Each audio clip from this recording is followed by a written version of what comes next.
Had you ever wondered why Korean fried chicken tastes so familiar or the origins of the phrase to be sold down the river? Well, that's exactly what we're going to talk about on today's show. I'm your host, Country Boy, and this is One Mic Black History. Today, we're going to answer those two questions. And if you have any questions that you want to ask me, you can do so by going to the contact page at onemichistory.com and sending your questions in to me. Also, if you like stories like this, you want to hear more stories like this, you can do so at onemichistory.com. If you'd like to support the channel, you can do so on my Buy Me Coffee and my Patreon page and subscribe to the YouTube channel. But without further ado, let's get to the questions. Need extra money for college? ISL Education Lending Scholarship Program provides $1,000 for college expenses. Registration is easy and no essay is required. Visit www.iowastudentloan.org/register to learn more. The scholarship is open to Iowa residents who are in high school and college students, as well as parents of those students. Register by November 30th for your chance at one of the 45 awards at www.iowastudentloan.org/register. Although fried chicken evolved independently across many different countries, fried chicken is a distinctly American invention. The origins of fried chicken can be traced back to enslaved Africans who brought together Scottish techniques of deep frying chicken with fat and seasoning techniques from Western African cooking. One of the earliest recipes of fried chicken came from the British cookbook in 1747 called The Art of Cookery, Made Plain and Easy by Hannah Glass. The recipe, which was a hit in Britain and the colonies, particularly in the southern states, called for the butchering of pieces of chicken to be floured, then fried and lard. While there's not a lot of strong evidence that fried chicken is from Western Africa or it was invented then brought over in the transatlantic slave trade, West Africans did have a history of cooking chicken. They typically would use a method of braising their chicken. This is most likely the slave population that became linked to fried chicken because they were already familiar with cooking chicken and because the prevalence of poultry here in the United States. This is where the history of chicken takes a racist turn in the early 19th century. Fried chicken then became linked to Southern states, and Southerners started to link it to racist stereotypes connected to African Americans. They depicted them as poultry thieves and ravenous eaters of fried chicken. You start to see the popular stereotypes used in the connection of African Americans eating certain foods, reinforcing the idea that African Americans were not intellectual. Two of the most popular images used in terms of food was fried chicken and watermelon. Ironically, plenty of white people love these same foods, but for whatever reason, the idea and the negative stereotypes associating these foods with African Americans, and it still exists today. The irony of it is that before the 20th century, fried chicken was seen as a luxury item only eaten on special occasions. Although the recipe is extremely simple, not everyone has the right kitchen tools or the access to poultry to make it at home until dramatic improvements in poultry farming in the early 20th century. As the United States began to flex its military muscle at the beginning of the 20th century, Black GIs taught the world about delicacies of American barbecue, chitlins, and fried chicken.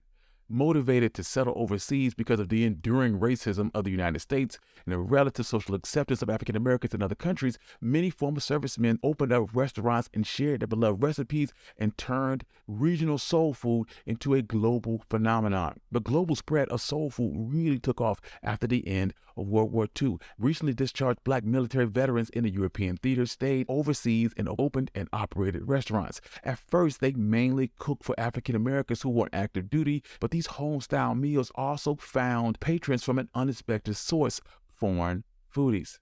Europe was not the only place where soul food thrived. African American veterans stayed behind to open restaurants in Asia.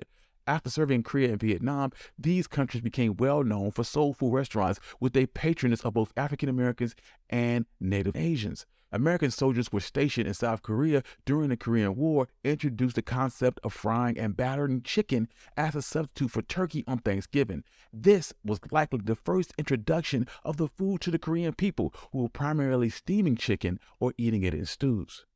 However, it would not be for decades after the end of the Korean War that American-style fried chicken took off in Korea. During the 60s, the first ever rotisserie chicken shop opened up in Korea, along with the invention of the yellow bag chicken. Salarymen would bring home yellow bag chicken, which was a whole rotisserie chicken in a bag, and give it to their families. At the time, chicken was still not widely consumed in Korea, thus the price was considerably expensive. Chicken became viewed as a luxury item that all families look forward to eating once in a while. The reputation and popularity began to skyrocket. It was this nostalgia that helped fuel the boom of the coming fried chicken movement. Then, two changes occurred during the 70s. Cheap cooking oil became widely available and fried chicken became more affordable. This made it possible for families to prepare their own fried chicken, season it, coating it in flour before dunking the entire bird in hot oil. Fried chicken then went mainstream in 1977 with the opening of Lem's Fried Chicken in the basement of Seoul's Sinsky department store. The owner of Lem's Fried Chicken had traveled to the United States in 1975 for university and saw how KFC sold its fried chicken in pieces. He began experimenting and creating his own ginseng chicken and selling his creation in a 6-piece set. Lem's Fried Chicken became the first fried chicken franchise in South Korea, and the appetite for the dish only grew larger as KFC entered the market in 1984. As of February of 2022, there were a staggering 87,000 Korean fried chicken joints in South Korea. In an ironic twist, the phenomenon has gone full circle as Korean fried chicken stores now open up restaurants here in the United States.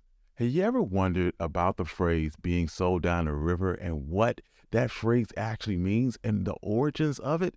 Well, like most things in this world, it has a racist origins that derive from literally being sold down the river. Now, for generations, the phrase sold down the river meant a significant betrayal. But the phrase's origins literally are part of the slave trade. The river is an actual reference to the Mississippi, Ohio rivers. For the first half of the 19th century, Kentucky was one of the largest slave trading markets in the country. Slaves would be taken to Louisville to be sold downriver and transported to cotton plantations further down south. During this time, planters valued men over women laborers, so male slaves were far more likely to be sold down a river. In addition, the tragedy of being separated from their family and being sent down the river meant a sentence of brutal hard labor.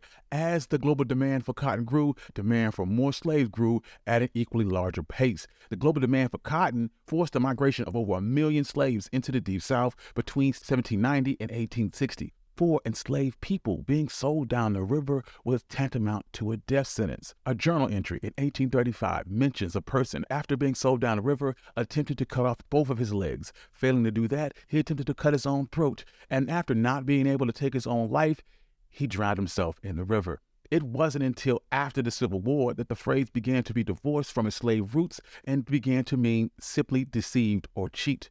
Thank you. I'm your host, Country Boy, and this has been One Mic History. I'm going to continue with this mini-series, and if you have questions or you just want to leave your comments, like I said, you can do so at onemichistory.com in the contact page. Next up, I'm going to talk about why Oregon is so white.